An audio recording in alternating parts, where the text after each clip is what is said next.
Hello there, welcome from the land of lockdown. Today, in this episode, I'll be talking about one of my all-time favourite movies. So you won't be hearing much negativity from me about this one. And this movie contains what I believe to be Bruce Willis's breakout performance and also made the white vest a pop culture icon. Of course, I'm talking about Die Hard. Die Hard. So, with all that being said, my name is Jay, and this is my opinion. As you could probably tell from the intro, Die Hard is one of my all-time favourite movies. I've seen it countless times. I could recite the dialogue. No word of a lie. I can do it, and I probably know the movie shot for shot. The movie was directed by John McTiernan and released in 1988. So John McTiernan had a pretty good run of directing movies. In 1987, he had Predator. In 1988, he had, of course, Die Hard, our subject of today. And in 1990, he had The Hunt for Red October. Now, for me, that's a pretty impressive string of 3 movies, and just in the space of a few years. Now, again, for me, as I mentioned before, that this was Bruce Willis's performance of a lifetime, and that really put him on the map, and he got to show a range of emotions. When you consider this is essentially an action thriller, a range of emotions, and it really cemented him as an action hero. Now, in the 1980s, Bruce Willis had some pretty stiff competition as far as action heroes are concerned. He had, of course, Arnold Schwarzenegger, who most famously at the time, he was in Conan the Barbarian in 1982, and of course, The Terminator in 1984. Not only was there Arnold Schwarzenegger, but there was Sylvester Stallone as well. He had Rocky in 1977, way back in 1977. And he also had Rambo, First Blood in 1982. So to kind of go head-to-head with those guys, I mean, granted, Die Hard was in the late 80s.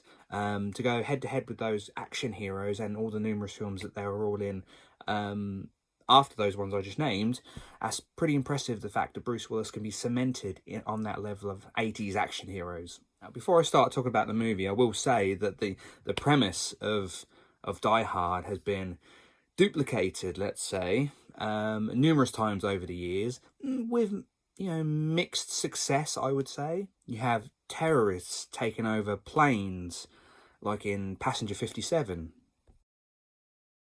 You have terrorists taking over warships, like in Under Siege.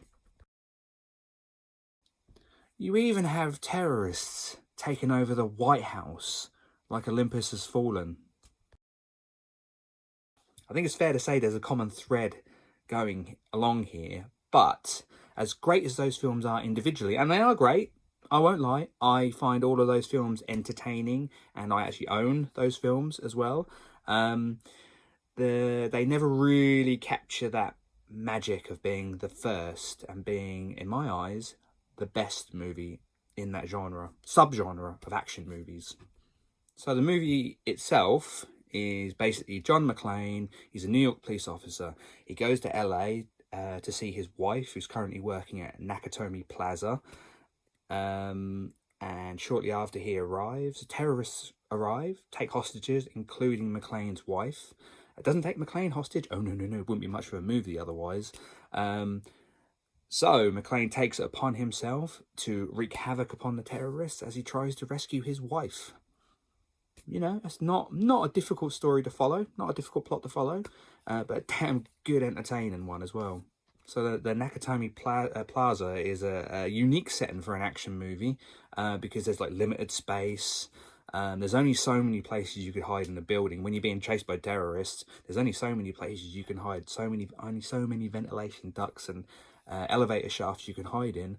So it kind of creates that real sense of tension and cat and mouse, and is he going to get away? How is he going to get away? And it's just so many entertaining action sequences as John McClane outwits the terrorists. It's awesome. The story itself has a few twists and a few turns, a few ulterior motives for the terrorists and the FBI who come in later on. And there's a massive degree of dark humor in the movie. It's great. A good example is this. I mean, you can't get much darker than that.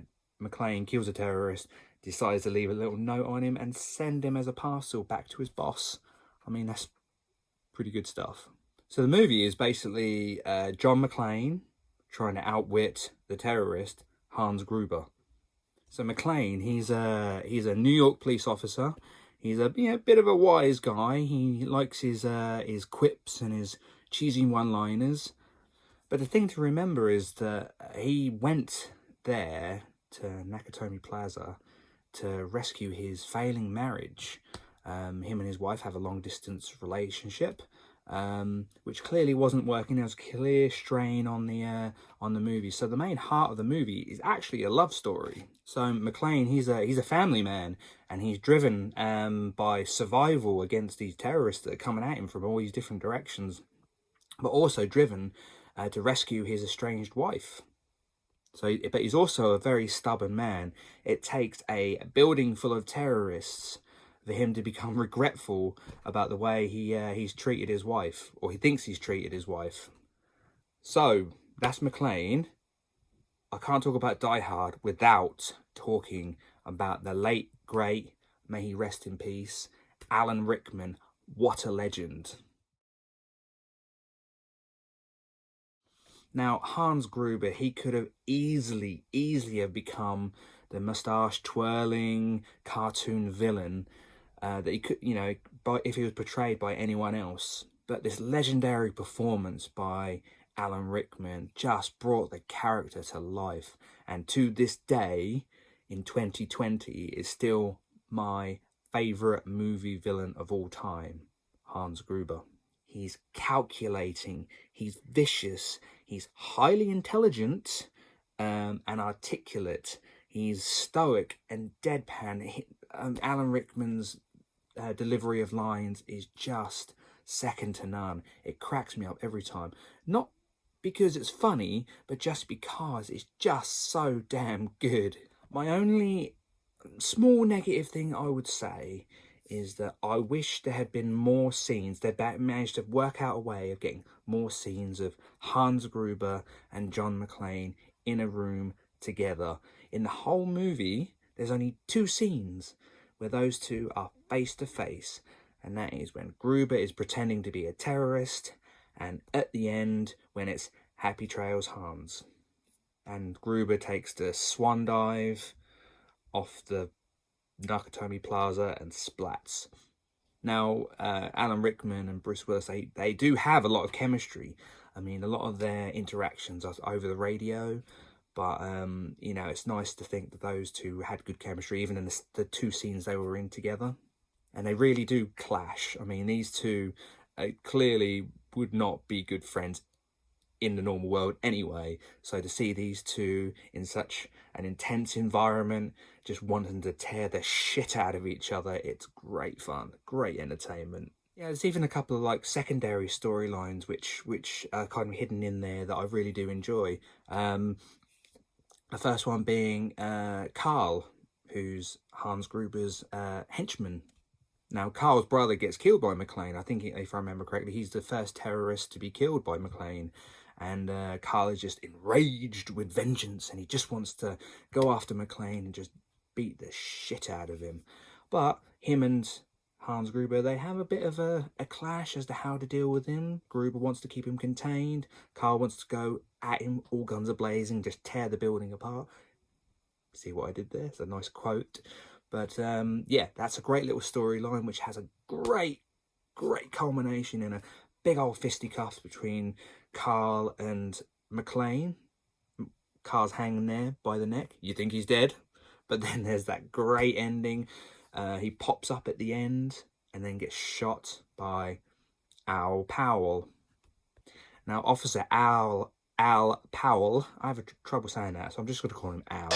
Al, he's pretty much the heart and soul of the movie. He befriends McClane over the radio and confides in McClane that he doesn't draw his gun on anyone because once upon a time, while he was on a beat, he shot a kid because he thought he had a gun, but the gun was just a toy. Now, of course, fast forward to the end. Carl has come out of the building. You think he's a hostage, takes off the blanket, just about to shoot McClane, and pow, there he is, draws his gun and caps that terrorist. Oh, it's so cool, so cool.